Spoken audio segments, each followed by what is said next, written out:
हे guys, अस्सलाम वालेकुम and welcome back to Tia's world. क्या हाल चाल है?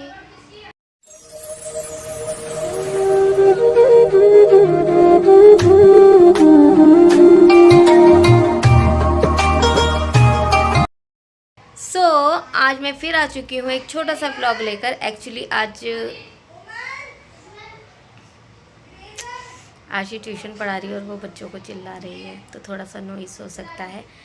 खैर एनीवे, आज है 26वां रोज़ा।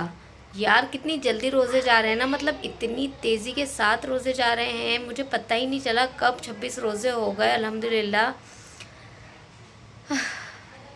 और इन्हें हम रोक भी नहीं सकते, कह भी नहीं सकते थोड़े दिन और रुक जाओ, इन्हें जब जाना होगा ये जाएंगे। बट येस ऑफ कोर्स हम ये कह सकते हैं कि अगले साल जल्द से जल्द आना, और इंशाल्लाह सबको अल्लाह ताला अगले साल का भी रमज़ान देखना नसीब करे और सबकी ईद बेहतर करे। फ़िलहाल बात करते हैं अभी की। तो आज है 26वां रोज़ा और आज एक और स्पेशल चीज़। तो जी इस वक्त हो रहे हैं दोपहर के 2 बज रहे हैं। मैंने ज़ोहर की नमाज़ पढ़ ली है और अल्हम्दुलिल्लाह अब मैं तस्बीह पढ़ने वाली हूँ। और जैसे कि सब जानते हैं 26वां रोज़ा इट मीन्स कि थर्ड अशरा, तीसरा अशरा शुरू हो चुका है। और तीसरे अशरे की जो दुआ है वो है अल्लाहुम्मा अजरनी मिनन नार, O Allah save me from the fire of hell, या अल्लाह मुझे जहन्नुम की आग से महफूज फरमा। तो आप जितना ज़्यादा इस दुआ का विर्द करेंगे, जिक्र करेंगे, यकीन मानिए उतना ज़्यादा आपके हक़ में बेहतर होगा। क्योंकि आप दुनिया की हर एक चीज़, हर एक सहूलियत मांग लेते हैं और वो अल्लाह ताला हमें दे भी देता है, लेकिन अपनी आखिरत के लिए हम कभी कहते ही नहीं। और अपनी आखिरत के लिए सबसे पहले दुआ करनी चाहिए। यहाँ सिर्फ 60-70 साल की ज़िंदगी है, एंड में हमें जाना तो वहीं है, तो वहाँ के लिए भी हमें तैयारी हमें खुद ही करनी होगी। अपने हक बेहतरी के लिए दुआ हमें खुद ही करनी होगी। तो ये जो 4-5 दिन बचे हैं, आप इसमें ज़्यादा से ज़्यादा इस दुआ का विर्द करें, जिक्र करें। विर्द करने से, जिक्र करने से दोनों सेम ही चीज़ें हैं।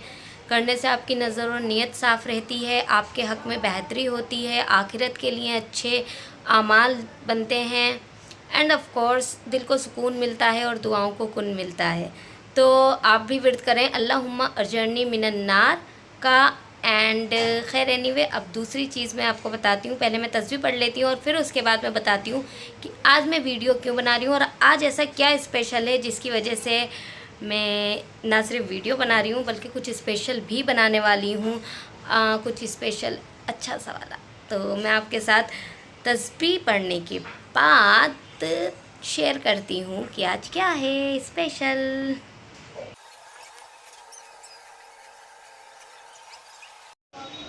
सो गाइस, मैं किचन में आ चुकी हूँ। मैंने नमाज़ पढ़ ली है, मैंने तस्बीह पढ़ ली है, एंड अल्हम्दुलिल्लाह सब कुछ अच्छे से होता है तो कितना अच्छा लगता है ना। And this is my today's outfit. ये आपने पहले भी देखा है, मेरा मोस्ट फेवरेट कलर है ये light pink. I just love it. खैर एनीवे, अब मैं बताती हूँ कि मैं क्यों वीडियो बना रही हूँ, आज क्या स्पेशल है। आज मेरे भाई का बर्थडे है, इकलौते भाई का हैप्पी बर्थडे है। तो सबसे पहले सब उसे विश कर देंगे। Wish you a very very very very very happy birthday to you my dearest brother. And चूँकि रमज़ान है तो हम सेलिब्रेट नहीं कर सकते उस तरह से जैसे हम करते हैं, एंड ऑफ कोर्स केक भी नहीं कट कर सकते हैं। तो मैंने सोचा कि भाई कुछ तो स्पेशल करना पड़ेगा, तो मैंने सोचा मैं आइसक्रीम बनाती हूँ। एंड आपको याद आया होगा, ये आइसक्रीम मैं लेकर आई थी, बट मैं इसे ना पेंट्री में रख कर भूल गई थी। मुझे ध्यान ही नहीं था मैं आइसक्रीम लाई हूँ, बट मैं चेक कर रही थी कि भाई कुछ ऐसा निकल जाए या मैं अच्छा सा कस्टर्ड बना लूँ, केक बना लूँ। मेरे बहुत सारे आइडियाज़ आ रहे थे, देन मेरे हाथ में ये आया, तो आई एम डिसाइडेड यार मैं ये आइसक्रीम बनाऊँगी। इससे हमें ये भी पता चल जाएगा कि आइसक्रीम कैसी है, बनने में अच्छी है, तो हम आगे और भी ला सकते हैं। एंड बेस्ट पार्ट इज़ एक छोटा सा सेलिब्रेशन हो जाएगा जिस पर कुछ अच्छा स्पेशल सा बन जाएगा। वैसे तो रोज़े में रोज़ कुछ ना कुछ अच्छा ही बनता है, बट यू नो व्हाट, जब बर्थडे है तो बर्थडे के हिसाब से और भी कुछ स्पेशल होना चाहिए। तो आज मैं आपके साथ शेयर करने वाली हूँ ये आइसक्रीम जो कि वेनीला फ्लेवर है, और ये विकफील्ड का है, और इनके और भी फ्लेवर आते हैं which is butterscotch, chocolate and strawberry, and they all are my most favourite. तो अगर ये अच्छा फ्लेवर निकला तो तो हम इन फ्यूचर फिर इसके और भी फ्लेवर लेकर आएंगे। फ़िलहाल हम ये बनाते हैं और मैं इसे इसी के तरीके से बनाऊंगी जो प्रोसीजर इस पे लिखा हुआ है। मुझे नहीं पता ये कैसे बनेगी, तो हम इसी तरीके से बनाएंगे। तो चलिए फिर हम शुरू करते हैं हमारी आइसक्रीम की रेसिपी। आई होप सो, बिस्मिल्लाह कि ये अच्छी बने। तो जी मैं आइसक्रीम बनाने जा रही थी, लेकिन एक बहुत बड़ा कांड हो गया और मैं आपको दिखाती हूँ कि आखिर हुआ क्या है, और वो अब मुझे सब साफ़ करना पड़ेगा। तो ये देखिए भाई, ये हो गया है। और ये लहसुन की एक बास्केट है जो कि हम फ्रिज के ऊपर रखते हैं, और फ़िलहाल इसे फेंक दिया है और सारे में ये लहसुन बिखर गया है। पूरे किचन में लहसुन बिखर गया है। और किसने फेंका है मैं आपको दिखाती हूँ। और ये फेंकने वाले हैं ये जनाब, इन्होंने फ्रिज पे से सारी चीज़ें फेंक दी हैं और खुद बैठ गए हैं। गोलू गोलू गोलू, अभी कोई रिस्पॉन्स नहीं है। ऐसे कर रहा है जैसे पता नहीं कितने घंटों से सो रहा है। गोलू कितना गंदा हो रहा है ना। ये बाहर लड़ लड़ के आके बस फ्रिज पे सोना है, क्योंकि मैं किचन में हूँ तो मैं किचन से भी कहीं नहीं जाऊँगा। जहाँ तुम रहोगी मैं वहाँ रहूँगा। क्यों फेंका है ये सब कुछ? क्यों फेंका है? क्या क्यों फेंका है? अच्छा फेंक दिया, अब सोऊंगा है। कौन साफ करेगा ये?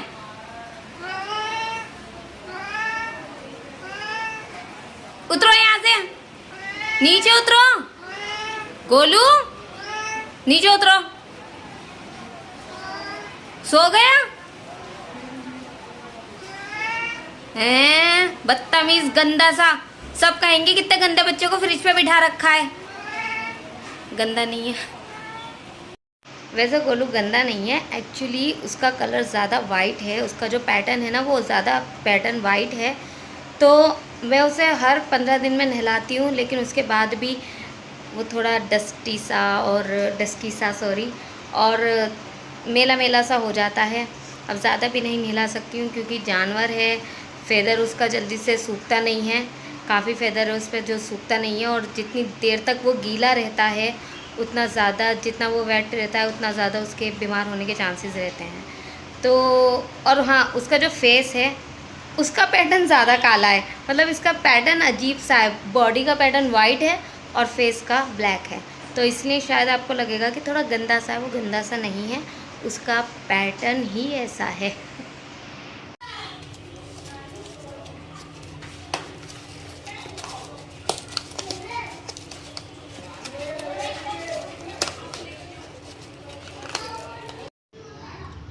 तो जी आइसक्रीम बनाने का तरीका इन्होंने दे रखा है कि आधा लीटर दूध को बॉईल कर लें और फिर उसमें इस मिक्सचर को, इस पूरे पैकेट को खाली कर दें और 3 मिनट तक स्टर करें। और फिर 3 मिनट बाद इसे रूम टेम्परेचर पे आने के बाद रख दें ठंडा होने। एंड देन इसे आइसक्रीम ट्रे, जिस भी मोल्ड में आप इसे जमाना चाहते हैं, फ्रीज़ करना चाहते हैं, उस मोल्ड में डालें। एंड देन फिर इसे 2 से 3 घंटे के लिए फ्रीज़र में रखते हैं। 2-3 घंटे बाद इसे बाहर निकाल के दोबारा से हाई स्पीड में बीट करें, किसी भी इलेक्ट्रिक बीटर या मैनुअल बीटर से, ताकि इसका एक क्रीमी टेक्सचर बन जाए।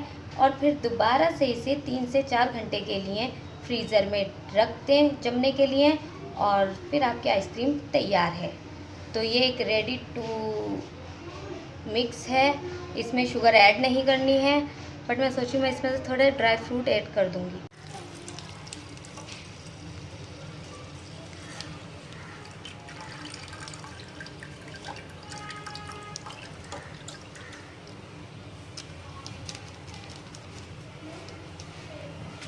तो यहाँ मैंने दूध ले लिया है आधा लीटर, और मैंने ये काऊ मिल्क लिया है। फुल क्रीम मिल्क नहीं मिला था तो मैंने काऊ मिल्क ले लिया है। चलिए फिर इसे बॉईल करते हैं एंड देन फिर इसमें ऐड करते हैं ये मिक्सचर।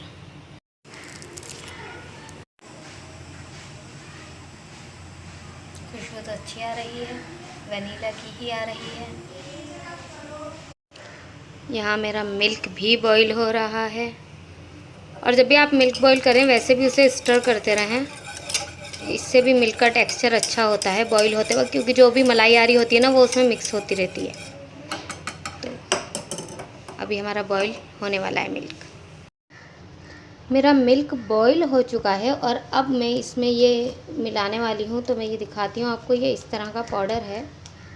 तो मैं इसे डाल लेती हूँ फिर आपको दिखाती हूँ। और मैंने यहाँ ऐड कर दिया है पाउडर और अब मैं इसे स्टर कर रही हूँ इस विस्कर की हेल्प से लगभग 3 मिनट तक। आई थिंक ये थोड़ा सा टेक्सचर इसका क्रीमी और गाढ़ा भी हो जाएगा जैसे कि कस्टर्ड में होता है अक्सर। तो लेट्स सी क्या होता है।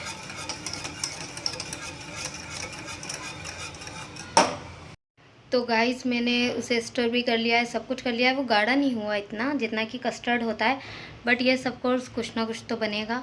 फ़िलहाल मैंने उसे रूम टेम्परेचर पे ठंडा होने के लिए रख दिया है एंड फिर मैं तकरीबन 15 मिनट बाद उसे फ्रीज़र में डालूँगी और फिर आपको अपडेट देती रहूँगी। फ़िलहाल मुझे इतनी गर्मी लग गई है यार, पसीने आ गए हैं बहुत बुरी तरह से, बाल भी खुले हुए हैं। तो थोड़ी देर आराम से यहाँ पर मैं ठंडी हो जाऊँ, बैठ जाऊँ, थोड़ी एक नैप ले लेती हूँ। थोड़ा मन कर रहा है, फिर उसके बाद और लगूंगी। A few hours later. तो गाइस गड़बड़ हो गई है। मैंने सोचा था मैं 10 मिनट का नैप लेती हूँ और मैंने अलार्म लगाया। 10 मिनट बाद अलार्म बजा, मैं उठी, मैंने आइसक्रीम को जमने के लिए फ्रीज़र में रख दिया और मैं फिर दोबारा से सो गई। एंड अनफॉर्चुनेटली अभी 5:30 बज रहे हैं जब मैं उठी हूँ और बस अब जल्दी से मुझे नमाज़ पढ़नी है। नमाज़ पढ़ने के बाद फिर मुझे रोज़े की इफ्तार की तैयारी करनी है। और यहाँ अम्मी देखो क्या कर रही हैं, और इन्होंने इफ्तार वगैरह की किसी चीज़ की तैयारी नहीं करी, कुछ और ही कर रही हैं। ये मैं दिखाती हूँ आपको ये कर क्या रही हैं। तो देखो भाई ये यहाँ क्या तैयार हो रहे हैं, भरवा टिंडे अम्मी तैयार कर रही हैं।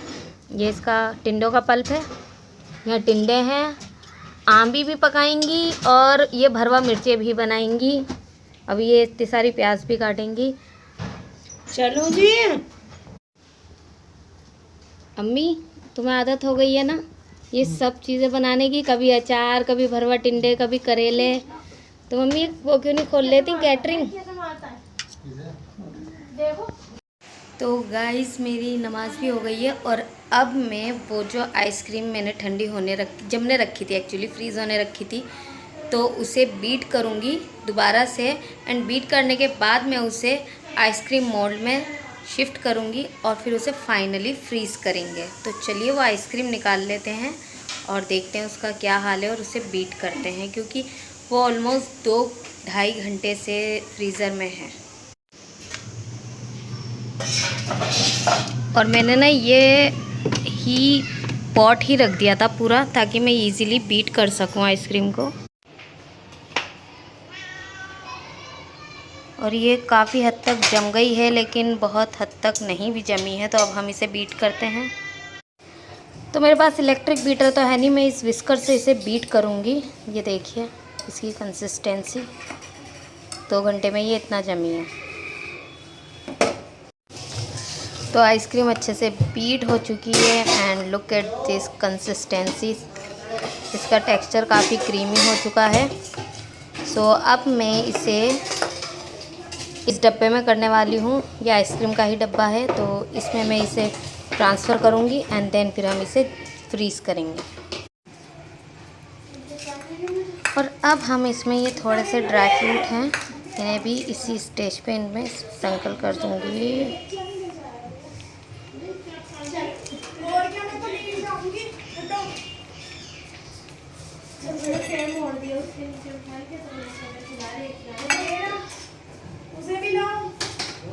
और अब हम इसे फ्रीज़ होने रखेंगे। तो इसे कवर भी कर दिया है एंड नाउ चलिए फिर इसे फ्रीज़ करते हैं।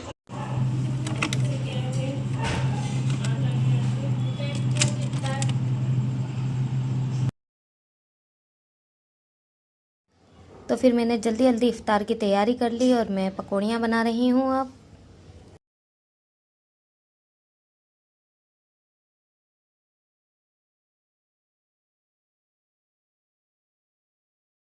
और ये है हमारा आज का इफ्तार और रोज़ा खुलने में 5 मिनट बाकी हैं।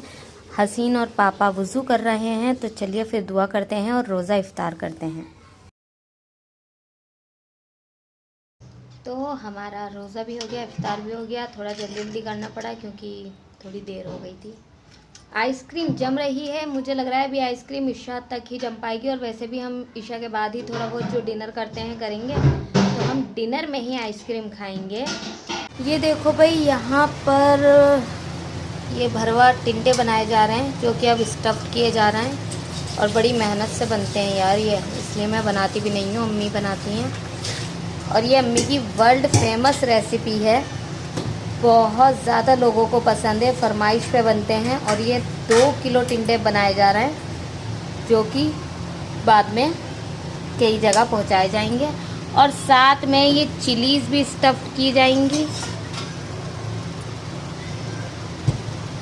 और भैया बड़ा लोगों को पसंद है। और देखो कितना सारा प्याज है ये, और ये प्याज काटे हैं भरवा टिंडो, नहीं क्या बनाओगी इसका, प्याज करेले, और भरवा करेले भी बनाएंगे। अच्छा जी है, मतलब आज पूरा हमारे वहाँ कैटरिंग खुला हुआ है।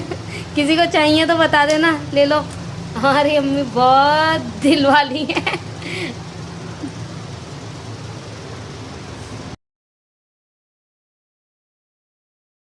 तो गाइस, मेरी आइसक्रीम आई थिंक अब जम गई होगी, क्योंकि इस वक्त बज रहे हैं रात के 10, और आइसक्रीम कब से जमे रखी थी आपने देखा था।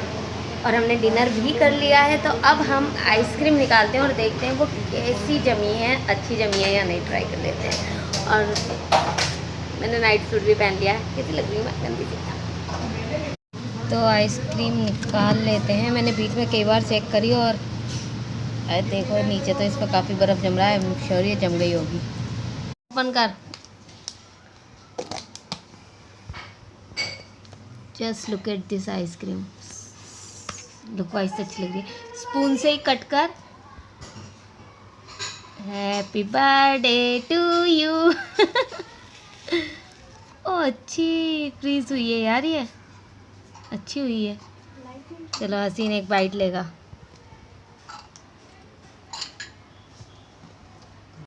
बता कैसी है। रमज़ान जब से शुरू हुए हैं, मैं आज आइसक्रीम खा रही हूँ। कैसी है, यमी। एक वो जो क्रीमी फ्लेवर होता है ना, मज़े का आ रहा है इसमें। बता कैसी है। ये 2000 रुपये दे रहा, सुबह को 1800 रुपये। टेस्टी दिखाओ। मस्ते वाली। कैसी थी आइसक्रीम, यम्मी। यम्मी। बस नंबर दे 10 आउट ऑफ